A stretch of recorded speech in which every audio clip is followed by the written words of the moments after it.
Right now, Wisconsin Brewery is facing multiple lawsuits amid questions about its super PAC spending. News 3 Now brings you an in-depth investigation into the company. Also, some Middleton road construction projects are set to finish this week. Find out which ones. And we're following the first showdown of the Packers of the regular season. All the highlights of their game against the Detroit Lions. That's all coming up on News 3 Now at 10. Good evening and thank you for joining us tonight. I'm Jalen Banks and thank you for joining us after the VMAs. We'll get to all those stories in just a sec. First, let's go ahead and get a look at your first one forecast with the meteorologist Blaze Keller. Blaze, now I stepped outside right before the show and I had to brace a little bit.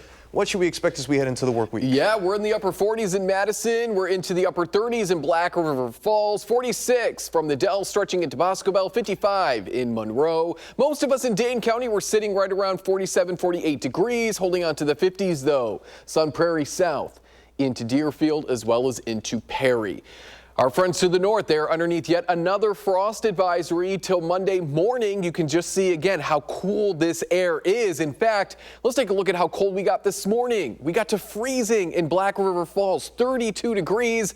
37 to our south, Camp Douglas, the Dells, 38, Watoma, and Lone Rock. Boscobel, we were at 39. So not as cold as where we were this morning, but we are anticipating yet another chilly night. A few of us could slip into the upper 30s, as we already are seeing, but most of us will stay in those low to mid 40s. Jalen, 70s return next week. How long they stick around for and if any rain chances are in the forecast as well. That's coming on up in the full forecast. All right, sounds good, Blaze. We'll see you in just a bit. And as always, you can track the forecast for yourself on the First One weather app. It is hourly planners, road conditions, and even radar. You can download it for free in your phone's app store. Just search WISC weather. The first game of the season for the Packers trying to tame the Lions on Lambeau Field. Our Andrew Banstra tells us more. You could call it a baker's dozen. For the 13th time in a row, the Packers won their home opener today, but this time was a little bit different because they did it against the Lions, the same Lions that have had their number lately. And it all started with the moment that we've all been waiting for, seeing Micah Parsons take the field as a Packer. The defense was dominant, and Jordan, he was sharing the love, completing passes to 10 different receivers, but he found nobody more often than Jaden Reed, including on this touchdown grab that made it 17-3 Green Bay in the second quarter. And from there, they never looked back, going on to win it 27-13. Obviously, I think a big goal for us was to be able to come in here and start the season off fast and start the season on the right note. So to come in here week one at home and get a dominant win like that is amazing and exactly what we've been working for. So it feels great. But there is a whole lot more to digest from this big-time season-opening win, and for that, we'll need the services of our Packers senior writer. Jason Wilde will join us coming up in sports. Andrew, thank you. We'll see you both in just a bit. In Middleton, multiple road work projects are set to be completed this week, making major thoroughfares more accessible. Pavement markings are set to be painted on Century Avenue and Allen Boulevard, along with highways Q and M by the end of the coming week. New traffic signals are expected to be activated soon. Other projects are going ahead as expected. The Parmenter Street project between Century and Greenbrier is on schedule to finish by mid-October. Parmenter remains closed to through traffic with local access only. Officials remind you to stay alert in work zones and to allow extra time for travel. A Wisconsin brewery company is facing multiple lawsuits amid questions about its super PAC spending. Employees are coming forward to say that funds raised for the super PAC were actually used to pay them for their work at the brewery. Our Eric Franke is revealing the details of News 3 Now's investigation into the company. Minocqua Brewing Company's mix of beer and progressive politics made Madison a natural choice for its second location. Our flagship beer is called the Resistance Ale. The owner even started his own political super PAC, the Minocqua Brewing Super PAC, to push for liberal political causes. Choose Reason Over Treason are the billboards that we made to help elect Tony Evers governor. But former employees say the funds raised to help progressive causes are also being used to help pay employees. I was hired as a manager to basically take care of the bar, take care of his tap room in Madison. This former employee, who asked to have his identity hidden, thought it would be nice to work at a brewery with an owner who shared his values. First, I was paid by a regular direct deposit, and then he said he's going to pay me from the super PAC and from the business. And I started to do some research. I spoke with a couple attorneys and an accountant, and they said that's kind of shady, not a good idea. The employee showed News 3 Now a check paid from the Minocqua Brewing Super PAC. As you can see in the memo line of the check, it was meant for political organizing.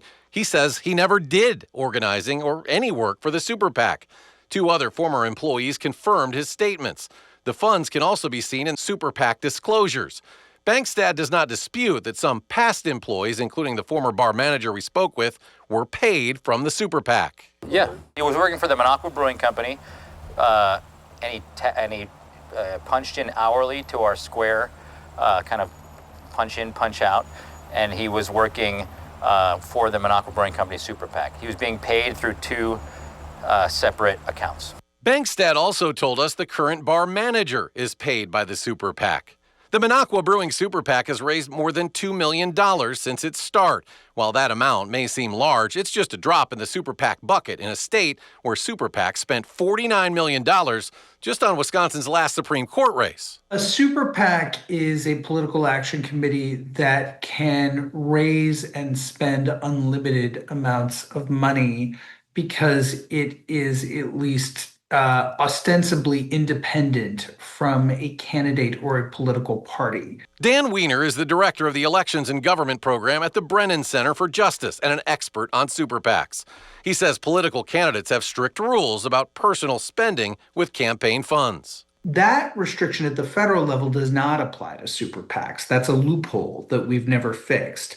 And so you do actually see at least some super PACs that essentially turn into scam PACs, where they're basically raising all this money from donors who think that they're contributing for purposes of, political advocacy, but then a lot of it gets funneled back into whoever is organizing the super PAC. And a recent court case revealed Minocqua Brewing Super PAC has paid hundreds of thousands of dollars to 2 companies, Effervescent Blue and NCPS. News 3 Now's internet and business record searches found no details about these 2 companies other than an address to a post office box. Bangstad refused to answer if he is the owner or has an ownership stake in either company. To answer that question is in my mind morally wrong, because the actual field around a super PAC has been set by Republicans, and if super PACs were deemed illegal tomorrow, I would hand over the keys. Because I do think super PACs, because of Citizens United, are killing this country. I have a super PAC because you got to fight fire with fire.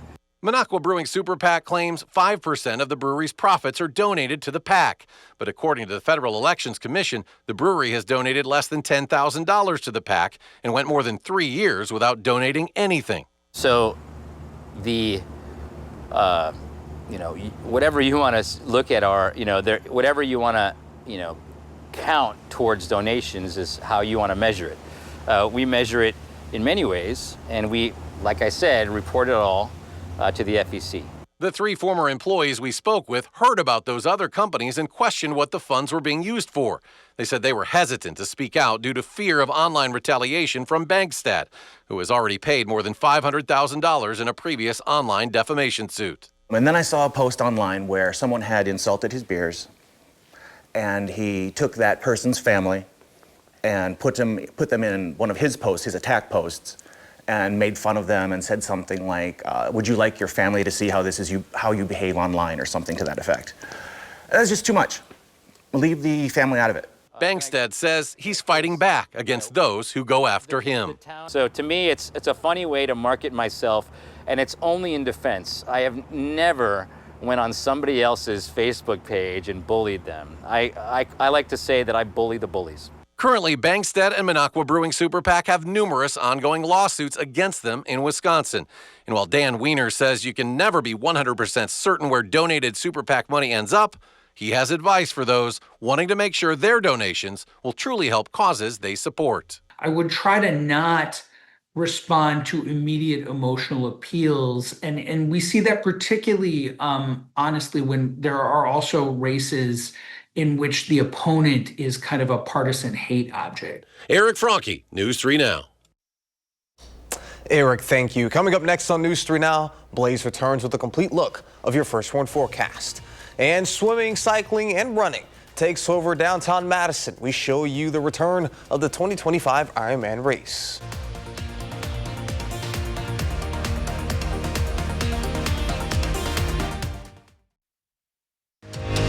You're watching News 3 Now at 10.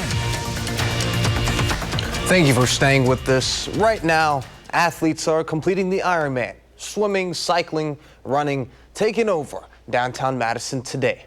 Our Tanisha Shaw talked to fans cheering on the athletes earlier today. The Ironman is back in Madison. These athletes dedicated their weekend to swimming, cycling, and running. I'm right in front of one of the routes, and there's a lot going on here in downtown Madison. In addition to road closures, there's a lot of fans all along the route supporting these athletes. It's fun to come out and cheer them on. Matthew Zier completed the Ironman twice and says preparing for this triathlon is key. When you're working full time and have to train in the evenings, you really are just training, eating, and sleeping a lot of the time throughout the summer. I mean, I would think the training's a lot harder than the race itself. On Sunday, Zier decided to take off his running shoes for this race and cheer on a friend instead. I'm happy to support friends who are doing it. I also talked to Madeline Singh from Illinois that is doing the same. We're supporting our friend Alex. It's her first Ironman. She's done a few halves, but this is her first full triathlon. So we're really excited to be here, and she's doing really well. She's out here in the front with all the guys. These fans along the triathlon route hope that their cheers and cowbells will be heard to help everyone complete the race. I think they're all in their own world. You know, they're not really seeing you, but I think that every little burst of energy and every burst of encouragement really helps. It's really helpful when you're feeling tired or run down and you see some familiar face that you know along the course. It just gives you that boost of energy. Reporting in Madison, Tanisha Shaw, News 3 Now. Tanisha, thank you. Now let's go ahead and get a look at your first one forecast with the meteorologist Blaze Keller. Blaze, what should we expect as we head into the work week? 70s. It's been a while since we've been underneath those 70s, but they are set to return starting Monday and last throughout the extended forecast, as you'll see here at the end. Partly to mostly sunny, a little bit more cloud cover off towards the west. You're not as underneath the high pressure system. You're under the edge of it, so you'll be a little bit more cloudy, but still some peaks of sunshine and southerly winds throughout the day at about 5 to 10 miles per hour. It is going to be another chilly start, but not as cold as where some of us are waking up this morning in those mid 40s. As we're saying, the kids off to school, heading off to work ourselves, will be likely more or less in the upper 40s to low 50s. And then by the time we're heading home, again, we're back into those upper 60s to low 70s. The rain chances are going to return as we go into next week as well, but it's looking like we're pushing that further into Tuesday evening than, say, Monday evening. The low pressure system that's going to bring us this rain we'll touch on in just a moment. But take a look, more red on our high temperatures compared to normal than the blue. So we're saying goodbye to the cooler than normal air and being more seasonable. We're not seeing, though, the 10, 15 degrees in the opposite direction, you know, warmer than average, like where we were seeing the 10 to 15, 20 degrees cooler than average high temperatures. We're just going to ease more into this more mild air mass. We're moving in some slightly warmer than average air, but nothing super, super warm. We don't see a whole lot of systems coming out of the south. But the confidence is there that we're going to continue to remain warmer than average from the 13th through the 17th. This is the darker the color, the higher the confidence level. So we're sitting at about a 60 to 70% chance of being warmer than average. And you just saw we're going to stay that way throughout next week starting on Wednesday. Now that low pressure system that's going to bring us that rain chance Tuesday evening, think of it as a ball of gum. And low pressure system, this one is going to be stretched out. And when you stretch out, say, some chewed gum, it falls apart. It's not as strong. That's what happens to these lows sometimes, especially this one. It is going to get stretched out because it's bumping in to this exiting high pressure system. And so because it's getting stretched out, the rain isn't going to be super organized. It's going to be hit or miss, and it's going to be light in nature. We're looking at maybe a quarter of an inch of rain. It's just not very moisture packed, so we're not really going to be dealing with a whole lot of flooding concerns here Tuesday evening into Wednesday. I accidentally set this for Tuesday. I don't know why I thought today was Monday, but we'll just probably see similar conditions Tuesday as well. It's Tuesday somewhere. Yeah, it is Tuesday somewhere. We're looking at a chilly start to when the kids go to school on Monday, but it will be warmer by the time we are all heading home. Again, it's that time of year, or at least it has been for the last couple of days, where you wake up and you need the jacket, and then by the afternoon you don't. We're sitting in the 70s starting tomorrow all the way through the end of our extended forecast. We might even slip out into the low 80s Thursday, Friday, and Saturday of this week. Yeah, I had stepped outside. I had to go get some hair stuff to put in before the show. And I said, whoa, what is going on? Yeah. I didn't have like my vest on or a jacket, and I said, oof. I turned the heat on driving home last night. I'm probably going to do that tonight too. So. It was just, and the seat warmer, the Everything. steering wheel. Yeah, I'm weak. I don't like the cold sometimes. All right, well, sounds good. Thank you, Blaze. Definitely looking forward to this warm up. Of course, everyone is out in full spirits for the first game of the season. Even our sports reporter Nash Dara is out at Lambeau Field getting into the tailgating spirit and talking to the people that keep the party going year after year. Nash introduces us to the Madison Packerbackers.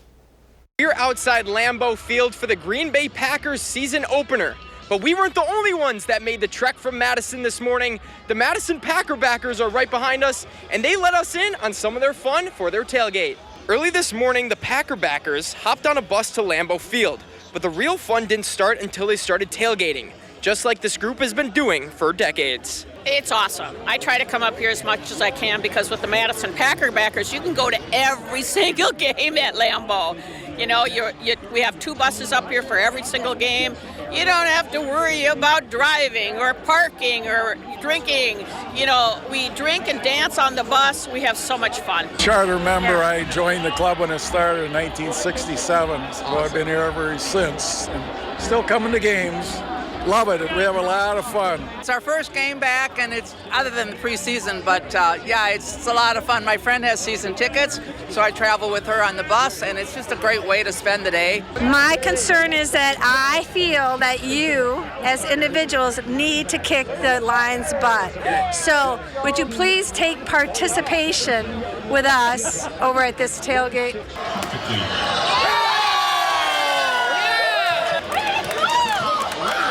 Now, I'm not going to show you the field goal attempt that I missed, but I am for certain no one is missing out on having a good time here tailgating. In Green Bay, Nash Dara, News 3 Now.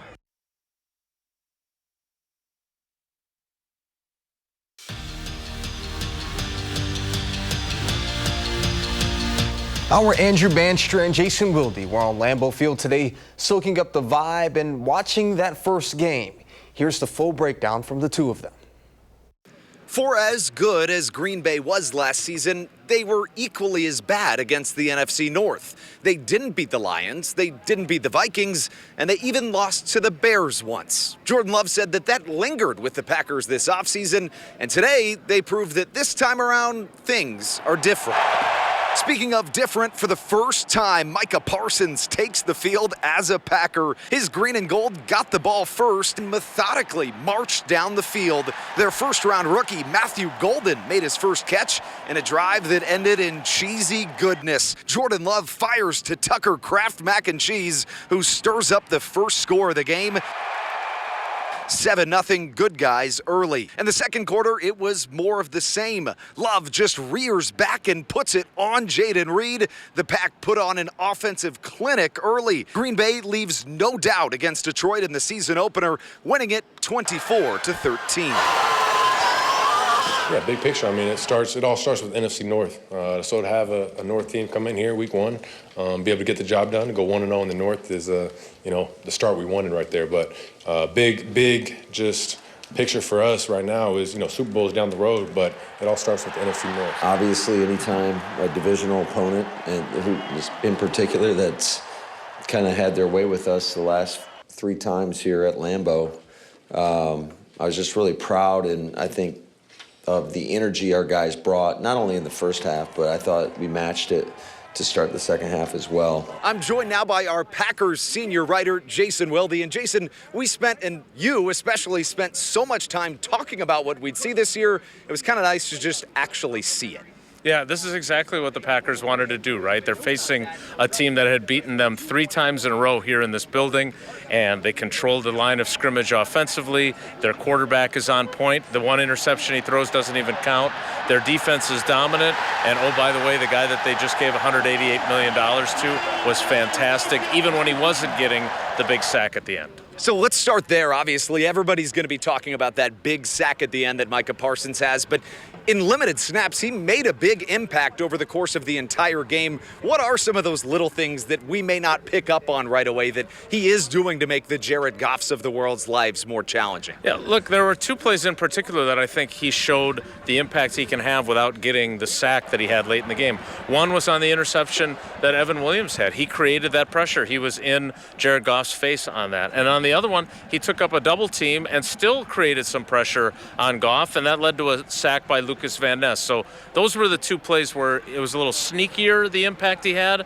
But look, Jordan Love told us in the middle of the week that he had this vision of him coming out and getting a sack on 3rd down in the opening series. It didn't quite happen that way, but he got it in the 4th quarter. So, Jason, of course, it's a huge deal that the Packers beat the Lions of all teams, but with how good of a team the Lions are, did the Packers put the rest of the league on notice this year that they made that next step and could be a real Super Bowl contender? Look, they felt really good about this team before they got Micah Parsons, so now they feel even better. You know, one of the questions that you heard me ask Jordan Love, though, was about, you guys had confidence, but does this confirm the confidence you had? And you heard his answer. He very much feels like this was a confirmation of them. Okay, we are the team that we think we are, but again, he also made sure it was very clear this is one of 17. They've got another one right away on Thursday against the Commanders here, and there's a long way to go. But I can't think of a better way for them to start the season than right here with this type of a win, and to do it on Channel 3. And you mentioned they'll be right back here on Thursday hosting the Commanders. And Matt LaFleur said he told his guys to enjoy it for 5 minutes or 5 hours or however long it might be. But it's not going to be long until we're right back here talking about, hopefully, a Packers win over the Commanders. For now, for Jason Wilde, I'm Andrew Banstra, signing off from Lambeau Field with News 3 Sports.